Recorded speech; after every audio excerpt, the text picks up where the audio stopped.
I know I'm kind of jumping around a little bit though, you know, like living in Golden Gate Park for 7 years straight when I first got here. Like I've seen things that are beyond this world. You know what I mean? Like things that you don't really think really happen. You know, waking up to find a headless person you know, in your camp is really frightening for sure. There's a serial killer we call him Steal Your Face, that they don't put in the news information about. That about every 10 years or so he operates here in the city, and bodies are found without any face on them. They try to blame it on like animals, you know, eating the face, but the animals don't position bodies. This that's, you know, back then I felt comfortable walking in the park no matter what time of night it was, but now since 2010, like, I'm not saying I was holding it together, but it sure fell apart when I went inside, when I stepped off the scene for a minute. We come back and like the energy's all changed. People are using meth up there when it used to be just the green zone, and just the whole energy's changed. Now when I walk in the park at night, I'm actually a little bit freaked out sometimes, you know. Like there's the gang stalkers here in the city. What they do is, I believe that it's agents, you know, like CIA, FBI. They use the tweakers out here to train the rookies on how to do detached watch, because the terrorists are gonna be acting a lot like the tweaker, looking over his shoulder and whatnot, you know, thinking that everybody's watching them. And I have to remind people that are going through that, you know, delusions of grandeur. You're not that important unless they're like right in your face, you know, physically harming you, or you know, like whatever else. Unless they're right close to you, physically harming you, they're not going to. Just ignore them and go about your business, because you're not that important. They're not going to waste that much manpower and money on somebody out here just getting high. You know, people tend to think that like there's people after them, you know, they're trying to kill them and all this other bullshit. And like I say, delusions of grandeur. You're not that important. Most people are. It's just your mind projecting, you know, because we're conditioned to think that what we're doing is wrong. Do you think that might come from the lack of sleep and the diet, the lack of diet I with think drugs, as far as mental health? that does a contributive factor. Like I feel that I still have my teeth after almost 30 years of meth use because I drink water. You know what I'm saying? I just drink water and eat food. Naps and sandwiches are mandatory. You know, and I have to remind people of this, you know, like I try to balance all my unhealthy choices with healthy ones. Have you ever seen that SNL skit where it's like the drug using roommate is all talking about how, you know, health food and stuff like that? That's kind of me. You know what I mean? Like, I try to, like I said, balance the unhealthy with healthy. And because of that, like a healthy body, healthy mind, or healthy mind, healthy body. You know, they go hand in hand, and water is a really big, important thing that people forget to drink. You know, food people forget to eat, but also like we're conditioned to believe that what we're doing is wrong. You know, we're brainwashed as children to you know, believe that people that are on the streets, they're bad people. You know, and so when we get out here, our psyche, you know, projects those thoughts into what we think other people see us as. You know, we think we hear them talking about us, you know, blah, blah, blah, blah, blah. But really it's just our own brain telling us what we think they're saying. Honestly, we're not that important to most people. Most people aren't even really thinking about it, you know, they ain't paying us any attention because they've got their own lives, their own things going on. And I try to help people and remind them of that, you know, and I do help people by reminding them of that, actually. If you like ask around about my name or stuff like that, there's lots of people that will tell you good things, you know, that they've been grateful for me and here a time or two, you know, or my dog. Like my dogs have been known to just pop up out of nowhere and cheer people up, you know. My dog before her, Aloysius, she would just wander around the park freely. And like there'd be stories, people like, I was crying in the bushes and all of a sudden Aloysius showed up and kissed my tears away and made it all better. You know what I mean? And you were nowhere to be found. But she must have found you again, because there you are with her. You know. Do you think that the dogs would be therapeutic to somebody in recovery? The dogs are mandatory for somebody, you know, I think anybody with mental health issues, especially somebody living on the streets too, because they keep the weirdos away.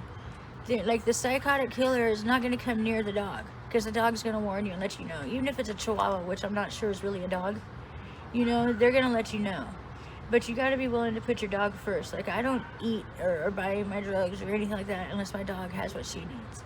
You know, she doesn't sleep on the sidewalk. This dog will not put her tushy down on the cold sidewalk. She needs padding. Like, a blanket's not enough. She wants cushion. And I do that for her because it makes your bones brittle. You know, think about what the sidewalk does to a car battery. You know, it does that to the human body as well. And that's another contributing factor in the mental health and whatnot. Because like I said, healthy body, healthy mind. They go hand in hand. And I was explaining this to somebody the other day, and he didn't even consider the fact that laying on the sidewalk might be doing damage to his body. Might be helping to contribute to the fact that he's got all these sores on his legs and whatnot, you know. You get the people like, I don't know if you've seen Frolic, the guy that points to his leg that's got the huge scab on it and panhandles. You know what that's from? That was a skin graft that he pulled off twice that the doctor done it. I know I had the skin graft done by the same doctor, you know, but I didn't rip mine off. You know, the doctor refused to do it a third time. This is from me getting too high, actually. This burn, I nodded out and I put my foot above the candle flame, and it sat there so long that like it filled the tent with smoke. And then finally my friend that was outside the tent was like, "Hey, you're on fire," and I'm not waking up, right? But he wakes my husband up, who wakes me up, and so I step out the tent and shush. And granted, this is my husband and my ex-husband who are best friends, which is not really fun. But so they tell me, I was like, "Why does my leg feel funny?" And they'd say, "Well, you were just on fire." First thing I would say, because it's there too, "No, I wasn't." And then I look down and I see that my leggings were gone completely. So you see it goes all the way up to here, and on the back is where it's worse. This is the part that sat on the flame. There was a blister this big for like a week. You can say I didn't end up going to the hospital for about 5 days because DPW comes along that day, or the gardener comes along, and we have to move. I went to the emergency room. They slathered some ointment on it and made me an appointment for the next day for the burn center, which, just to FYI, San Francisco has the best burn center facilities in the Pacific Northwest, most up to date or whatever. Anyways, so this went on for like 4 or 5 days until Friday. I was like, "Call an ambulance," and I spent 3 weeks in the hospital with this. They weren't going to let me leave until I had somewhere to go safely to heal up, which fortunately I was given a van right about that same time, which only lasted for about 6 months before that got towed away. So what would be your message to somebody young or somebody that's never been here that might be wanting to try drugs, meth for the first time, or maybe don't like, it's one thing to do the drug, it's another thing to let the drug do you. And everybody who's a rookie, like, they get so high that they forget that it's not okay to steal from your friends, you know.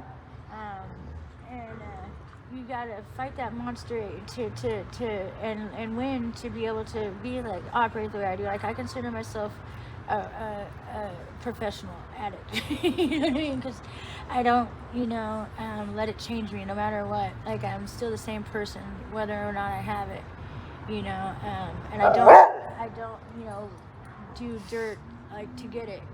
Like, I still keep it, my morals. Like, stick to my morals in order to get what I need. But there's very few of us out there that are like this, because I think that part of the reason being for that is that a lot of people just don't know better, and that's where me staying out here, I feel like I'm needed out here, comes into play, is to show people that you don't have to be that piece of shit. You know what I mean? There are other ways of going about getting things that don't involve victimizing somebody, and knowing one's place too, and in order to things like, I understand that if me being here on the bottom is allowing people to stay up at the top, because if I move from this place, someone else is going to fall into that peg, and at least I'm used to it, I wouldn't say good at it, but I'm definitely better, handling it better than a lot of folks, yeah. What else do you want to know? Good. Do you have plans for the future? I would actually love to have like a piece of land, do like homesteading or something like that. I would thoroughly enjoy that, or go back to school. But I don't even know where to begin on trying to do that. I've attempted it before and I failed, so I'm kind of scared to try again. But then at the same time, when I first tried, I was living in a transitional housing, which is like one room with a bathroom with my son and my husband. You know, my son was a year old, and it was really rough trying to go to school during that time period. You know, really stressful, with a 1-year-old child, and a husband was working. And I know people that do it. There are people that do that, but I had no other support system other than myself and just Aaron. You know, I feel that people don't consider the fact that, you know, would you be where you were at if you didn't have people to help you get there? You know, some sort of family or something like that. You know, there's lots of people out here that we don't have any family. We don't have anyone to help us, to show us the right way. You know, and that's not an excuse, but it is something that contributes to it. You know, and so before you go looking down on somebody for being, you know, the way they are, first try to put yourself in their position and understand why they are the way they are. You know, instead of condemning them for being that way.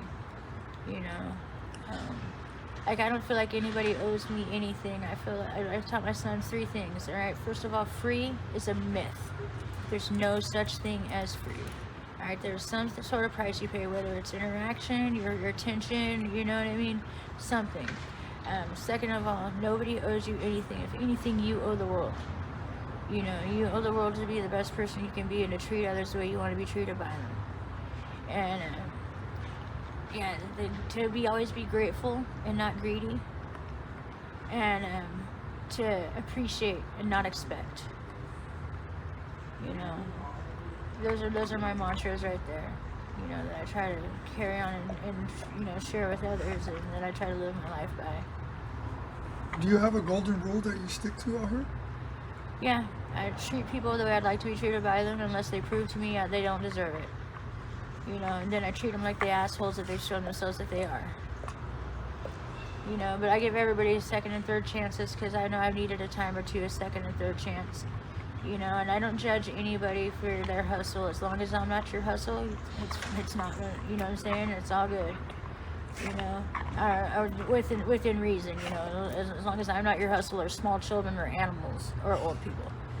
You know, I don't put my hands on anybody who is elderly or just a bit disabled in any way, which means a lot of people have gotten out of it ass kicking they probably needed. But then again, I don't you know, derive any pleasure from hitting somebody who's, you know, twice my age and decrepit. You know, there's no joy in that. You're not proving any point. You're just really just stooping to their level. Would you say there's people out here that will do that? Oh yeah. There's people that have no qualms about it. There's people that feel they're entitled to it. You know what I'm saying? There's people that think that the world owes them. You know, like they blame the world for all their problems or anything like that, instead of, you know, taking responsibility. Like, my actions, my choices have gotten me where I'm at. I have no one else to blame but myself. You know. Now, had I had a little bit better role models, maybe, you know what I'm saying, and whatnot in my life, would have made different choices? Definitely. You know, but I can't keep placing blame or keep, you know, making excuses for myself based upon something that happened when I was 9 years old. You know, I can't give him that much power. You know, even though to this day I still have nightmares or think I see him, and you know what I mean, and like I have to get off the bus because somebody looks like him. You know, I hate that too. It really, like, that he still has that power over me. It fucking tears me up. Okay, well, we're gonna keep in touch. We'll do an update soon. We'll let everyone know how you're doing. Okay. Thank you so much. No worries.